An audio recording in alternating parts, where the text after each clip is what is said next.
Hi there, welcome to Boxing Deep Dive. I'm Lyndon Hosking, and great to have you along for another episode of Dream Fights. And we've got a ripper for you this week. It's a little bit left of centre, I think, or left field, whatever they say. But either way, it's going to be a massive matchup, one that I think will really whet the appetite for you fight fans out there. I'm going to bring in my co-host for this week's episode, the one and only Grant Tassie Brand. Hi, mate. Oh, I'm good, thanks, mate. I kicked Peter's ass again last week, so I'm always, every time I kick Peter's ass, I'll become quite happy. I think it's 8-1, I think it Something is. like that. I don't count the movie, that stupid movie thing you done, so 8-1. Shout out to our biggest fan, Big Billy Hack in New Norfolk, Tasmania. June 11, Bill will be there ringside and also picking up all my interstate, international guys. You're a champion, Bill. You and your Mrs. Sally, a big hello. Now, Tassie, just one question on that. Now, is Bill a fan of the show or a fan of you? Does he tune in for you or the show? Nah, he's a fan of the show. Good. He loves all three of us, mate.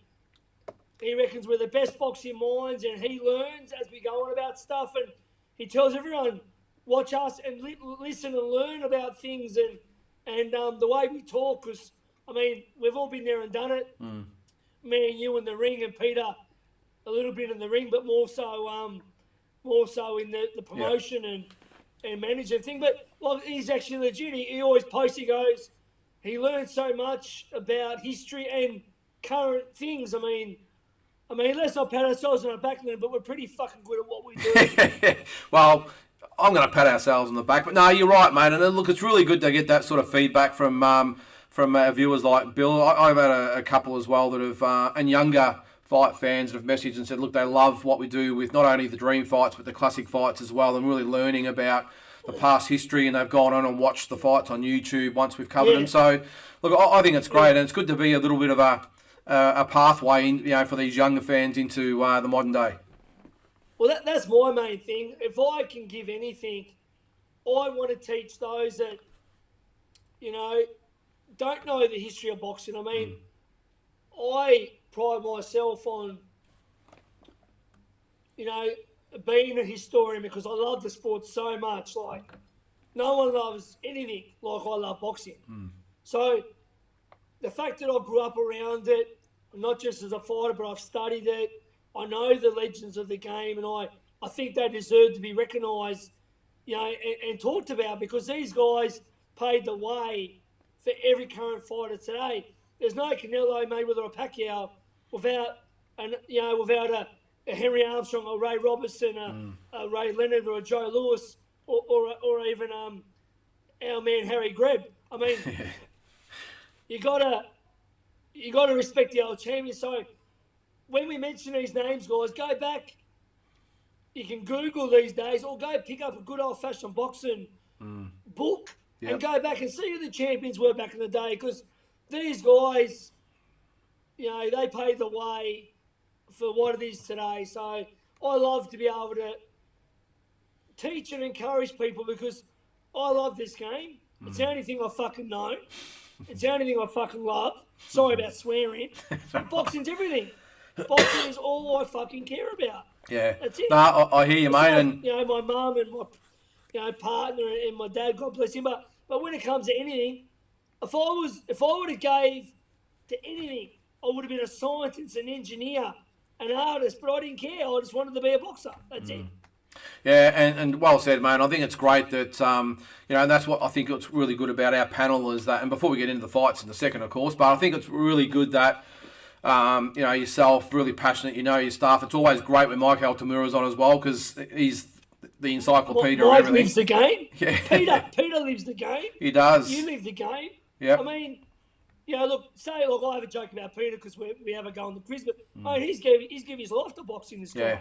No, he Peter has. Maniatis has been, take Peter Maniatis out of Victorian boxing in the last 20 years, there wouldn't be fuck all Victorian boxing. So, that's give him right. credit. Mike Altamura, fuck, mate, what he's done, we don't even know half what he's done. He's done that much. International fighters, brought him along. I don't know how many world titles, world champions he's managed. Yourself, Lyndon, as a fighter, Olympian, my era, I looked up to you. You come in the game, you gave boxing a big injection. The Maloney boys wouldn't be where they are without you, and they know that. Jay Mitchell to Rafa, you gave all these guys a platform. Shannon O'Connell, Shanika Johnson, you gave everyone a chance. Yeah, and I wish you were still doing it now, but it is what it is, whatever. But, man, yourself, I was at most of your shows, you gave all my Tassie guys a chance to display their skills in your show. So you're going to make me tear up there, mate. We better change the subject here. No, I appreciate that. But no, you're right, mate. I really, like when we put this panel together for not only our Thursday night, our Friday morning show, the classic fight and these dream fights, there's a lot of channels out there that all, that are, I don't know what we describe them, but they're boxing fans, but they don't really know boxing, if that makes sense. Where I really wanted guys like yourself and Mike and Peter to really add another dimension and another layer to just being boxing fans and have a boxing show. Look, a credit to anyone that's given boxing publicity. A credit to anyone that gives boxing, whether it's on Instagram or on Facebook or on a YouTube, thumbs up to anyone that's given boxing because it's getting seen. So good luck to everyone. Not everyone can have what we have. You as an Olympian, I was an Aussie rep, a handy pro in my time. I would have had a few more, a bit better looking after, and I don't know how far I would have went, but it is what it is. I can't have my time again. What I do now, I look after my fighter, Bo Bellman, or I've helped my brother Luke Jackson, or whoever, or young Sebastian Wells, young amateur. I can give back because I learned from my mistakes or me probably listening to the wrong people sometimes and maybe not getting the offers that I got offered, or not getting, Penny Maniatis knows it all, and so does Mike. Mike is just a freak of a human when it comes to boxing, mate. He's just a fucking, he's just, he's one of the only guys that can keep me on my toes, and probably better currently because he knows more names. He'll know who's the top 10 ranked flyweight in all bodies.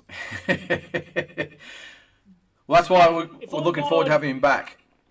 But if I'm going back in the day, 1950 or whatever, I'll back myself with anyone. But it is what it is. Exactly, mate. Good stuff. All right, well, let's get on to we'll get on to this week's fight in a second. Let's go to last week's poll for before we do that. Our Instagram poll. It was Errol Spence versus Shane Mosley was the fight. Now, I think we both went for Mosley. Shane, both went for. This is what the fans went for.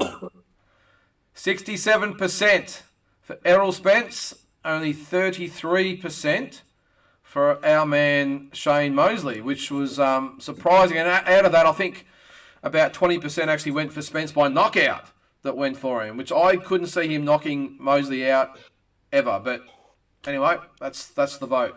So if Mosley or Hutton, if Mosley or Manny Pacquiao, if De La Hoya or Pacquiao or Floyd or Margarito or Cotto or Forrest or Winky Wright couldn't stop Mosley, I don't know. Yeah.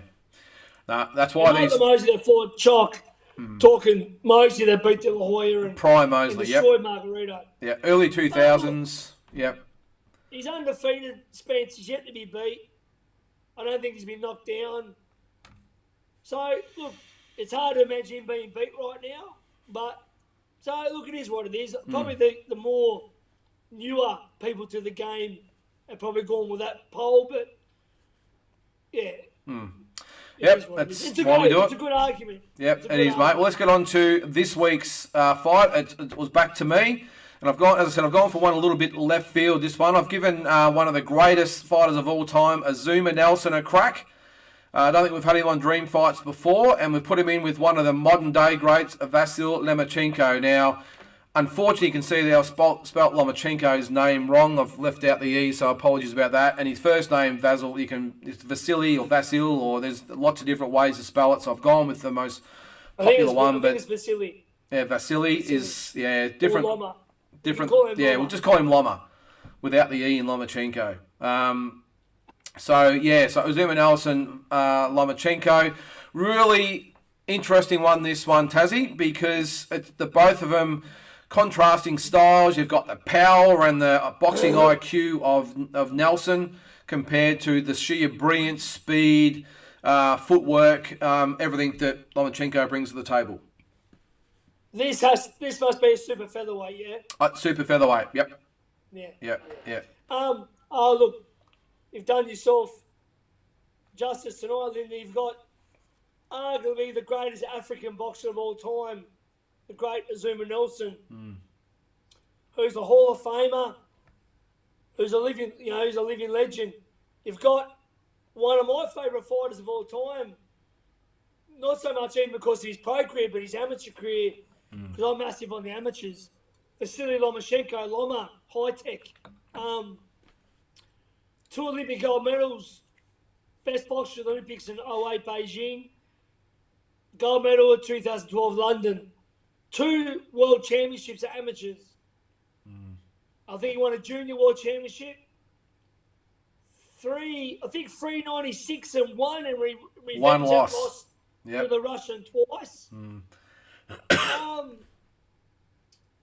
Then he turns pro, fights for a world title in his second fight, loses it close, disputed decision to Orlando Salido. But then he goes on and wins. I think he's the fastest man to win third fight, 3 weight divisions in a row. I think that's a record. He was this close to unifying it, but lost, to Lopez. Obviously, I think it was a shoulder injury or whatever, but he got beat.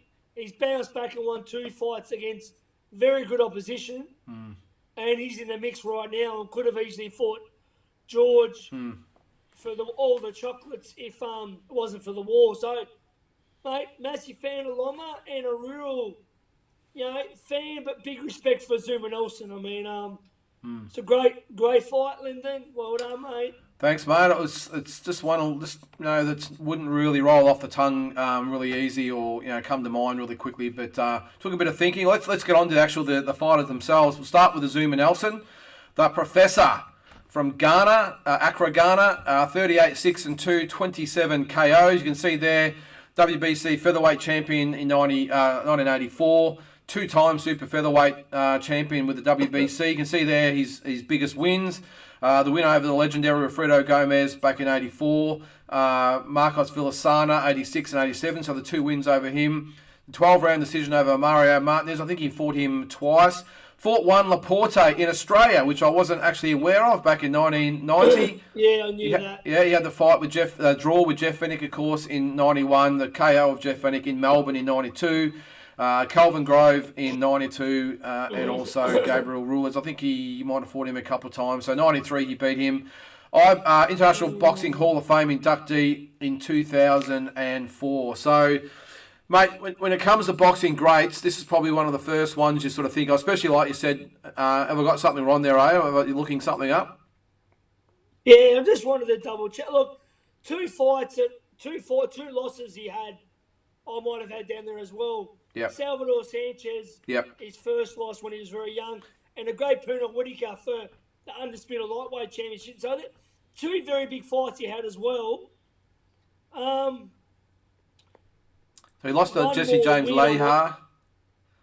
Yeah, so the win over Lehar. So he had 2 losses, but he did have a win over Lehar and a draw. I might have chucked that in as well, because Lehar was a good fighter, but yeah, look, yeah. So, yeah, but this guy, I mean, I think he only fought Salvador Sanchez. It might have been like his 10th or 11th fight, so it was really early in his career. Went 15 rounds with the great Salvador Sanchez, and then after that, he got his opportunity against Wilfredo Gomez after, unfortunately, Salvador Sanchez died. And not only did he demolish Gomez, he just pretty much ruled that division for a decade. Well, beating Gomez was a big win, mate, because Gomez is one of the greatest of all time and one of the biggest punches of all time. And even when they thought he was past, he still got wins over Gabriel Ellis and Jesse James Lehar. And they reckon he was done by then. But, I mean, we know the draw with Jeff wasn't right. Jeff should have won that fight. But, he did come back and rematch and that. And we spoke to Jeff about it. He didn't have the same hunger. But, look, he's got to stand and He's got a stand named after him in Ghana. He's definitely the greatest African of all time. Yeah. Got to be up there. He's got to be up there with one of the greatest super featherweights of all time because he lost and regained his title a few times. I don't know if you can tell me how many times he was champion, Lyndon. Yeah, he won he ruled the WBC featherweight title for nearly a decade, but he won the WBC super featherweight title in. Had it there on screen. He won it twice. He had, I think, a dozen defences, lost it, and then regained it, and had another couple of defences, and then lost it after that. So look, overall, he had the title twice in the super featherweight between 88 and 97. So that's a pretty long run to be on top. Yep. No, he did. So just one of those fighters. And what I liked about him, probably like the Canelo over the modern age too, they dare to be great. They go up in weight. Like he went up to fight Pernell Whitaker there, which was always going to be a tough fight, probably against the second best lightweight of all time. And he didn't win that, but it didn't harm his legacy, just like it won't hurt our old mate Canelo, hopefully. Yeah, he went back down then 100%. 100%. And,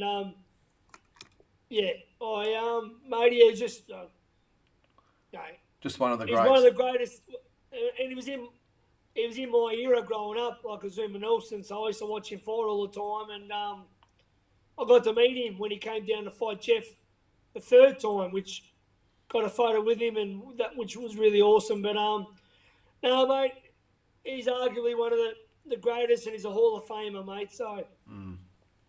Yep, don't come much better than the Professor AZUMAH Nelson. Well, let's get on to his opponent. And it is the Matrix, VASYL LOMACHENKO, 16-2, 11 KOs. You can see there, multiple-time world champion, WBO featherweight champion in 2014. Won that in his third fight, I think it was. WBO super featherweight champion 2 years later. WBA lightweight champion and WBO lightweight champion in 2018. And out of the WBC lightweight title in 2019 was actually stripped from him, which is what the whole Devin Haney thing's come about. The mess that was. You can see there his biggest wins there. Gary Russell Jr., Roman Martinez, Nicholas Walters, Guillermo Regundo, Jorge Linares, Jose Pedraza, and Luke Campbell. Probably his most notable wins, although he has fought Teofimo Lopez and also Orlando Salidos were his losses. Now, Tazzy, one thing that really stood out for me is he's only had 18 fights. He's been pro for 9 years and had 18 fights. Amazing. And he's won all those world titles.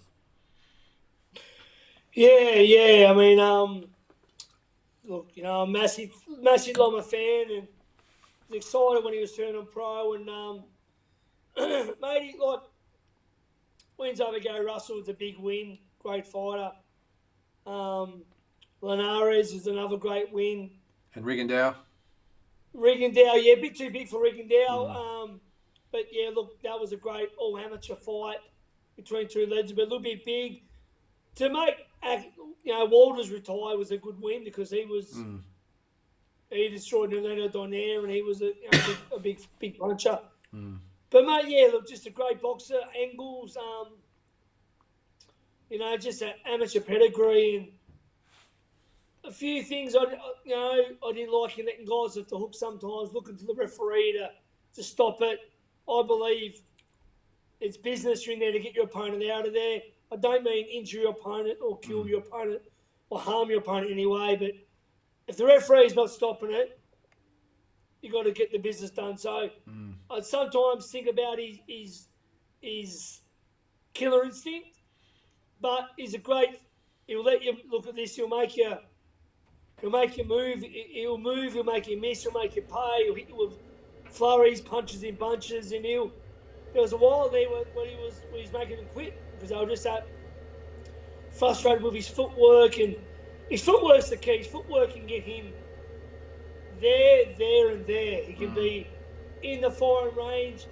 He can be out of the firing range, and just amazing. I think I've said to you a couple of times, had the pleasure of watching him up close when he sparred the Maloney boys in LA when he was about to fight on the Mayweather Pacquiao undercard, and to see him in person up close, obviously it was in a gym sparring, we're the only ones in the room, so we're right up there, and to see the footwork, the volume of punches, it's almost like he hypnotises you with those punches, and just an amazing talent. And there's obviously no coincidence they call him the Matrix, because that's the way he fights. He just seems to be, he's here, then he's there, and he's back around here. Just an amazing fight. And he's just got this knack of making great fighters look, well, I won't say great fighters, but very, very good fighters look very, very ordinary. Yeah, look, he has, like Walters, like Rigondeaux. He got dropped against Linares, but he got up and stopped him with a body shot. But I mean, yeah, look, he's beaten some, great fighters, and there's another one there, Puerto Rican. Yeah. Yeah, mate, look, it's just his footwork and his skills in and out, and his dad put him in boring dance when he was young, and he was always destined to be a champion. I hope he comes back and takes over the lightweight division. I really do. Yeah. I mean, obviously, I hope he doesn't beat Al George, but if the belts do come vacant, I hope Loma gets back up there again. Yeah. I believe he was injured against Lopez, because how do you not throw a punch in the first 7 or 8 rounds when you're a champion like Loma? It's just, you can't give away that many rounds, and especially when you're not a real banger. So you can't really rely on a last round knockout. So, I mean, that always baffled me. Yeah, well, hopefully, like you said, he does come back after all the Ukraine stuff's over with, and comes back and fights, hopefully, George after he beats Haney. So we'll see what happens there. Let's get on to the most important part of the show, Tassie. Who wins and why? You can kick us off. Yeah, look, you picked a hard one. It's a tough one. I love Loma so much, but I can't go against Zuma Nelson. The runs are on the board, his experience, the guys he fought. I mean, I tried to rule off a few names of Loma, Walters, Rigondeaux, Linares. But with Nelson, you're talking about Juan Laporte, Salvador Sanchez, Frodo Gomez, Jeff Fennick, Perno Whitaker, Marino Martez, Filisana, Calvin Grove, Jesse James Lahar, Gabriel Ellis, and a lot of these fights he won.